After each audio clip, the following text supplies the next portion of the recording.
Hey everyone, today we're going to talk about a brief description on crisis negotiation. First off, what is crisis negotiation? It's a technique for law enforcement to communicate with people who are threatening violence.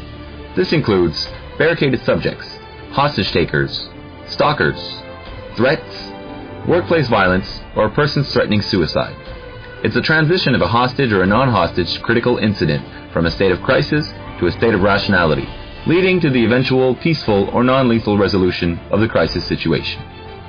As you've probably noticed, we use the word crisis rather than hostage. There's a lot of confusion surrounding these terms, so let's explain the difference between a hostage and a non-hostage situation.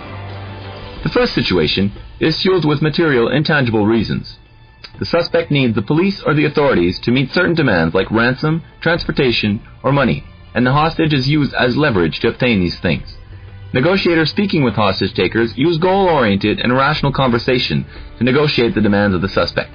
In hostage situations, harm can be caused because captives are used as things and are perceived as expendable. In a non-hostage situation, the person or persons being held captive are usually relatives or close friends, and the suspects are always in highly emotional states. This makes for very unstable conditions, and the negotiator must concentrate on using appropriate crisis intervention techniques to allow emotional ventilation. In these situations, harm can be caused because the suspects are so emotionally unstable that they make irrational and extreme decisions. In both these situations, tactical teams need to be ready to act and apprehend or terminate the suspect if the emotional state gets too unstable and there is an imminent threat to life. Today, crisis negotiation teams work to save the lives of all parties implicated, but this was not always the case.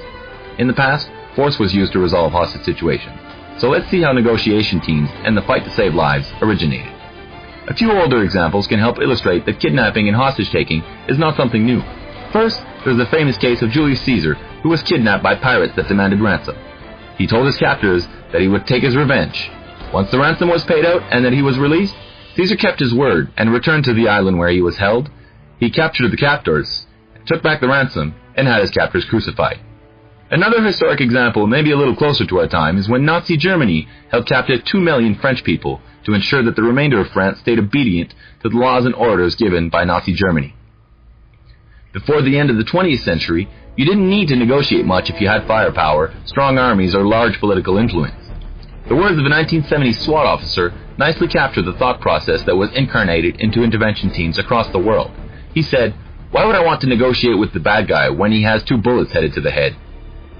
The historical turning point was without a doubt the murder of Israeli athletes during the 1972 Olympic Games in Munich, Germany. In total, 22 people were killed because of the use of tactical engagement rather than negotiation. Law enforcement agencies started to feel the pressure and the immediate necessity to create specialized negotiation personnel to defuse touchy situations. The first team to be created and deployed for operational use was the NYPD's Crisis Negotiation Team. The concept was later integrated by the FBI with their Crisis Negotiation Unit. They created a training program at the FBI Academy at Quantico, Virginia.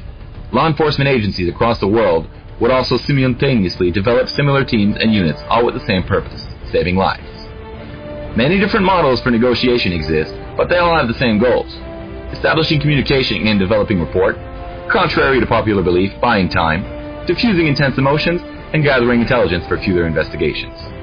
The number of steps to stop the crisis varies from one model to another, but they generally all come down to dealing with emotions, establishing communication, identifying the precipitating events, problem solving. All these together bring the negotiator to success. The most recent model that is applied in North America is the behavioral influence stairway model. Developed in the new millennia by Gregory M. Vici, an FBI psychologist, this intervention model shows the importance in relation building between the negotiator and the suspect. Active listening, empathy, rapport, influence, and behavioral change compose the 5-step model that the FBI and North American law enforcement use in crisis negotiation situations. Progression through these stages must occur in that order. When the negotiator proceeds from 1 to 5, he must succeed in maintaining the previous levels. Most persons in crisis want to be heard and understood. This stage attends to the suspect's needs and is crucial in developing a relationship that will lead to resolution. By paraphrasing, mirroring, and summarizing, the suspect feels like the negotiator is there to understand why he's in the situation. Naturally following active listening is empathy. Empathy is the vicarious experience of someone else's feeling. Simply said, it's putting yourself in someone else's shoes. Until now, the negotiator has been actively listening and showing empathy. This stage is characterized by increased trust and mutual affinity. Once rapport is developed, the person in crisis will be more open to listen to the options the negotiator has to offer. The fourth stage of the BISM is influence. This stage marks the establishment of a relationship between the suspect and the negotiator. Now the negotiator can give nonviolent and realistic options to end the intervention. The last and final stage is the behavioral change. Usually, this will only occur once the previous 4 stages have been successfully completed. If the negotiator omitted stages or moved too rapidly through them, he probably won't be able to obtain behavioral change. But if he did it right, success is almost guaranteed. In conclusion, crisis negotiation evolved from the use of force to peaceful resolution. Although it takes more time to defuse a situation, more lives are saved each and every day. In our daily and somewhat stressful lives, police officers have to encounter these crisis situations. Law enforcement agencies work very hard to ensure the safety of everyone involved, including the suspect. And let's not forget, lives that can be saved are worth working very hard to save. Thanks for listening.